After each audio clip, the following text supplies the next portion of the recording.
Awesome. Beautiful to be back again. I hope you're well. It's Odessa here, doctorate of natural medicine and womb wellness coach. And I wanted to talk to you all today about this idea of self care and aftercare.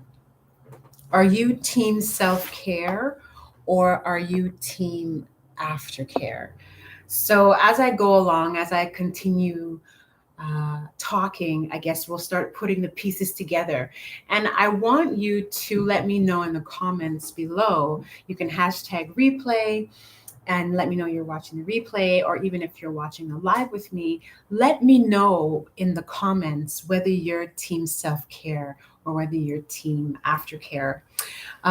So basically, what most women are looking to do, the women who I'm working with, is they're looking to stop the excessive problems that they're having from their symptoms, right? They're looking to reduce their symptoms. They're looking to eliminate and reverse their problems. So they're looking to prepare their bodies for pregnancy. They're looking to prepare for rounds of IVF. They're looking to stop the trajectory of going in to have a hysterectomy.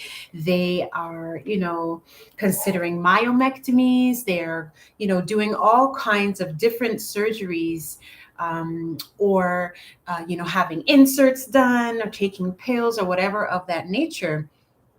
Lots of women are exhausted, tired, are not sleeping well, experiencing chronic fatigue and erratic sleep habits, sleep patterns.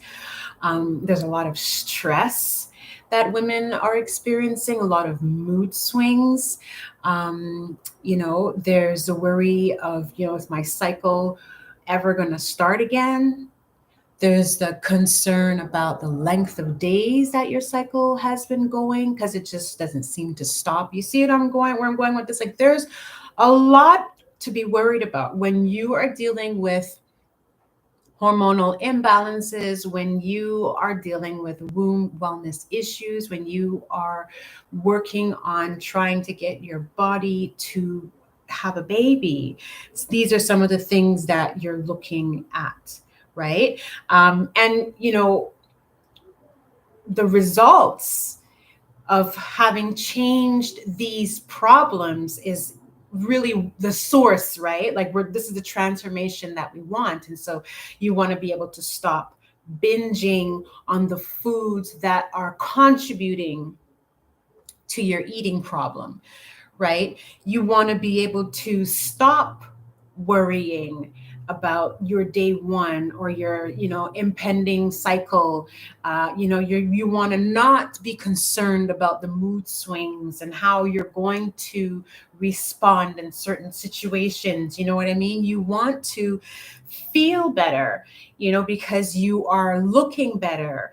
You know what I mean? And just everything around you, your life in and of itself is feeling better. You're flourishing. You want to feel as though you're flourishing, right? You want to have more controlled menstrual cycles. 3 to 5 days would be beautiful. I know, there's a whole collection of us women who experience very long cycles. And I mean, when my cycle gets down to those days, I am jumping for joy. I'm excited.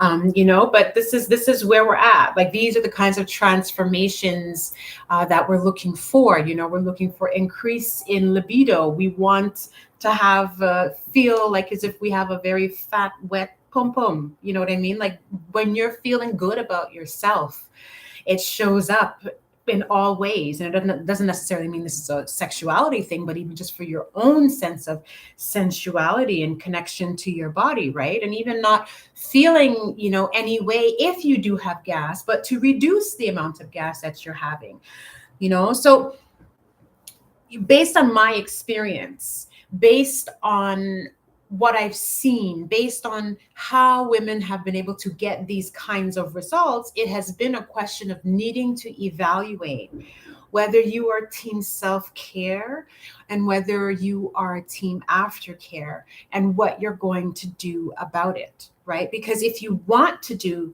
this right, if you want to experience the freedom of peaceful periods, if you want to experience, the success of these pregnancies and these beautiful babies, to be able to hold your baby, to be able to connect deeper to your body and develop a level of trust and confidence that you're looking for, you've got to stop with band-aid solutions. Okay? And that's part of what I call aftercare. Many people are actually a part of this aftercare movement and they don't even realize it because it's ingrained in us. You know, you're just always preparing to do something for other people. You're getting ready to go to work. You're getting ready to, bring something somewhere. You're getting ready to take someone somewhere. You're getting ready to meet people. You're getting ready to you're going to class. You're seeing your clients, whatever it is that you're doing, taking care of your children, tending to your husband, loving on your family around you, whatever you're doing, you might be running yourself ragged. And that might be your go-to habit. That just might be exactly how you specifically live. But running yourself ragged is part of the aftercare crew. That's, that crew of aftercare, because that's when you will rest only when you crash, right? And so you believe that you're giving yourself a gift by allowing yourself to rest for a few days because you see that you've teetered further onto the danger side, right? Or you've completely fallen over and you realize that you've gone too hard, you've worked too hard, you've pushed too hard.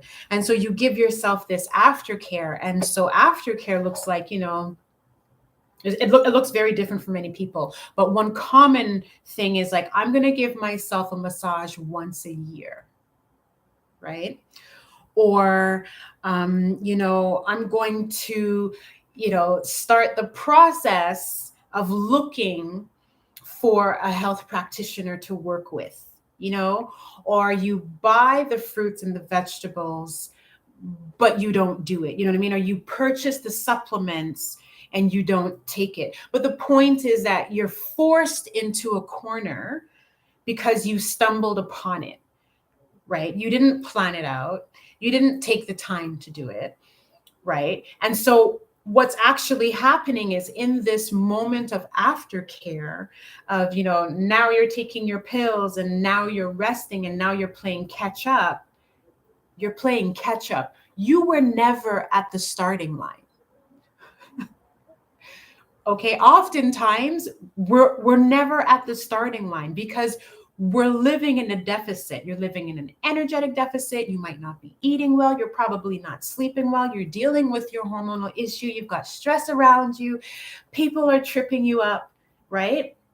And here you are teetering life. You're not at the starting line and you fell off. Okay, so you've gone from, let's say you were at -20 to now -80. And so here comes your one massage and your smoothie, which is great for the moment, but you have not even brought yourself back up to zero. Do you understand what I'm saying? And this is team aftercare. And so when team aftercare arrives, they didn't even come back to -20. They came back to -50, -30. And they can see that they're approaching how they were feeling before, which to them was quote unquote normal, right? So you go right back into running yourself ragged again. So this is what I consider team aftercare. And so your body is following these grooves. I live in Toronto and we have a trolley. We have the trolleys that, go through the downtown center. And if you're driving in a lane that has the tracks, you'll either drive along the tracks and congruent with them, or you'll drive kind of outside of the tracks.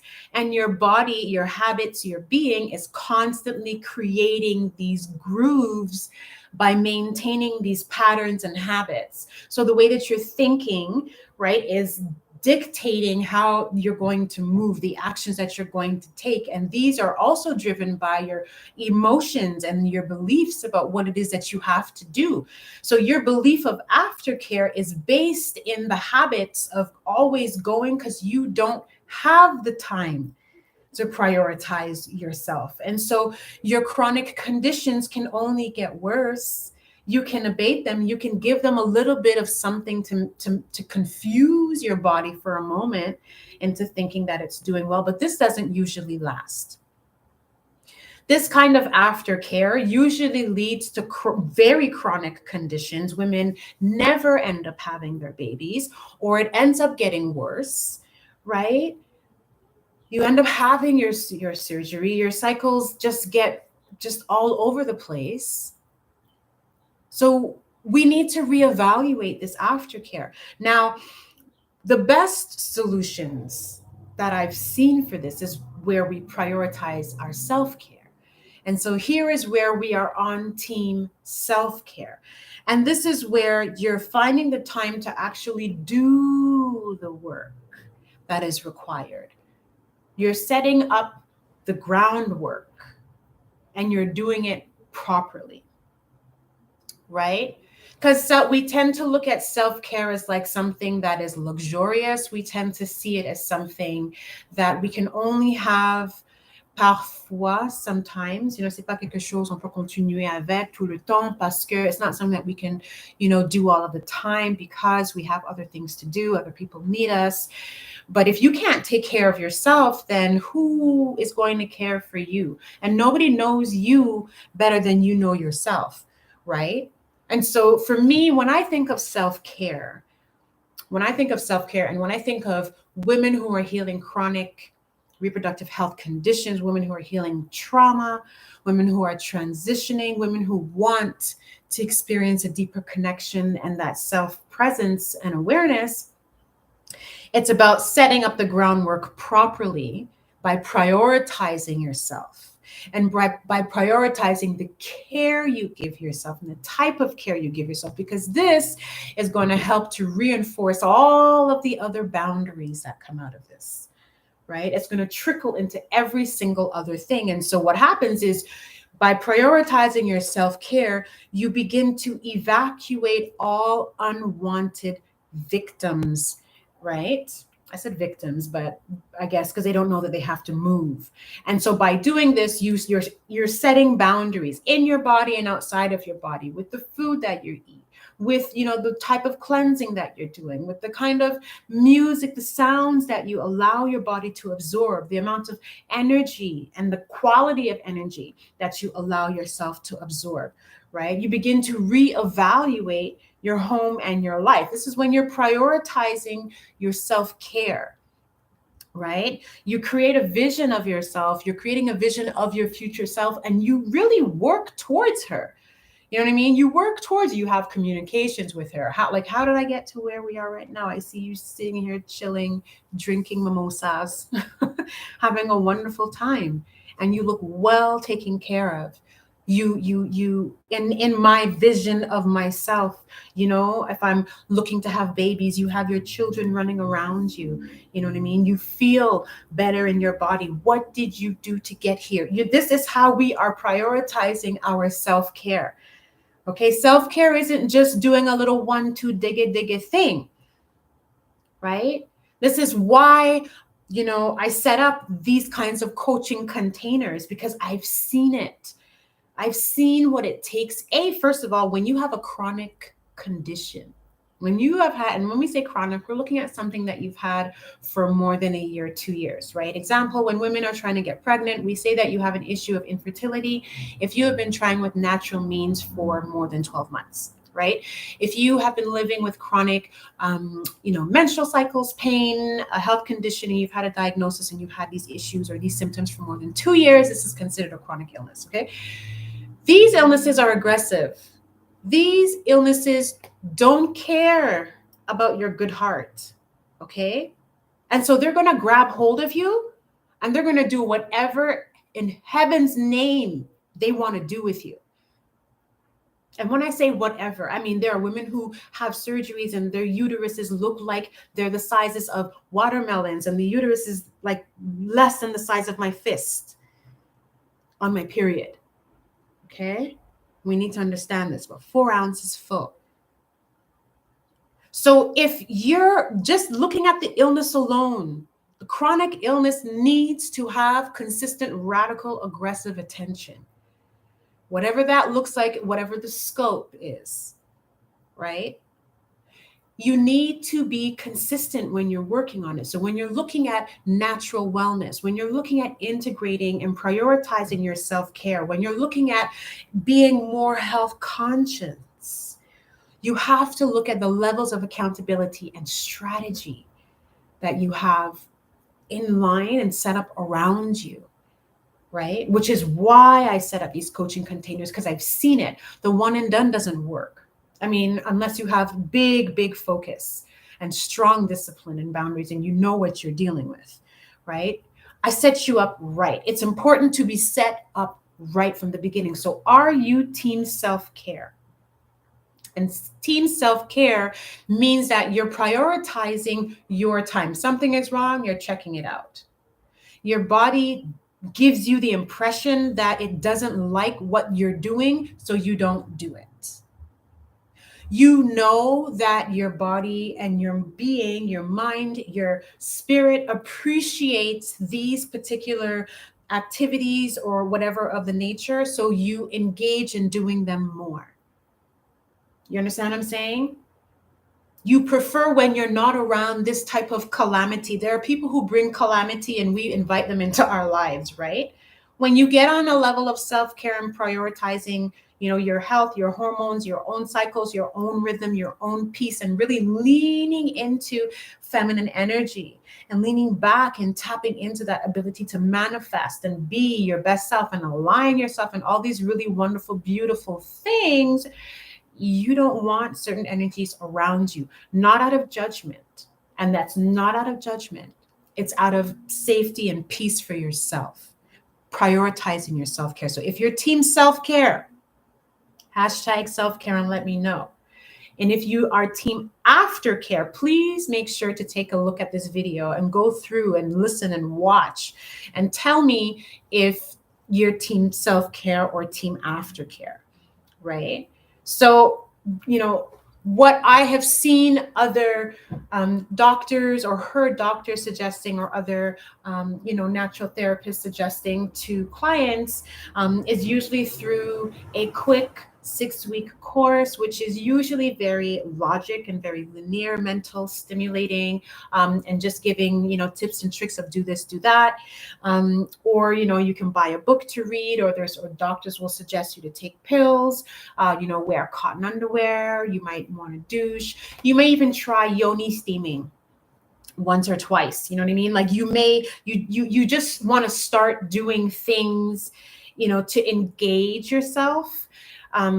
When you're either coming out of aftercare, especially when you're starting to learn about self-care, or you're just in the middle of trying to figure yourself out.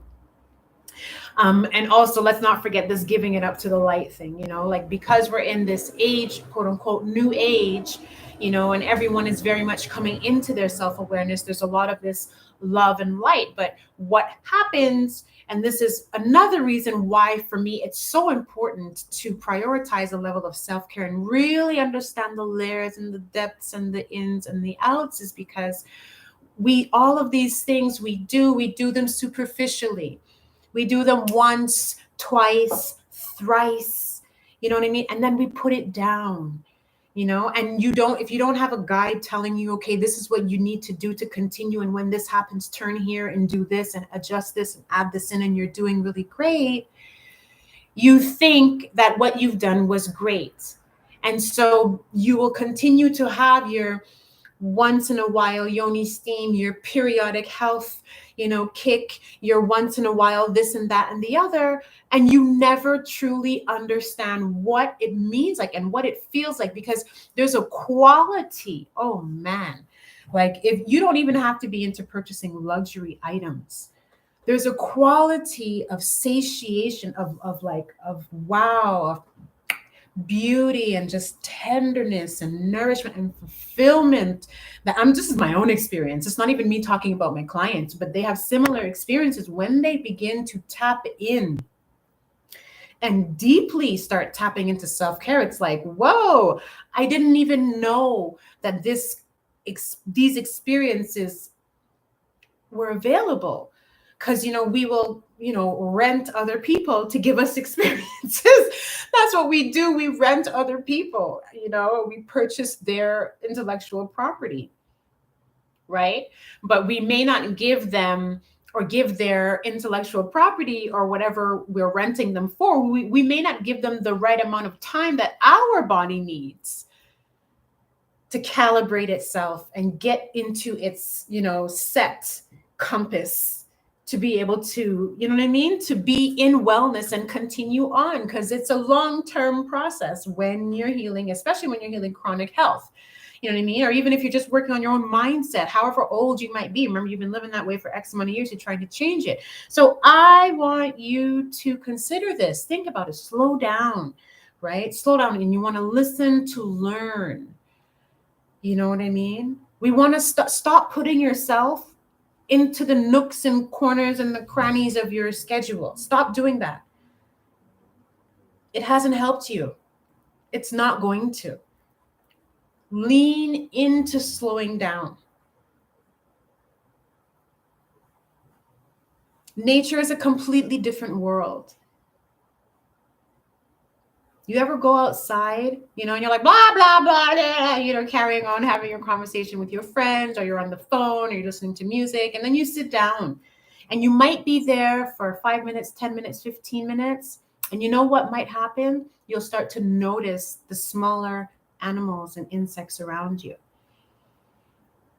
And you might start to notice the upswell of the wind and the energy and the noise around you, and then it starts to go down.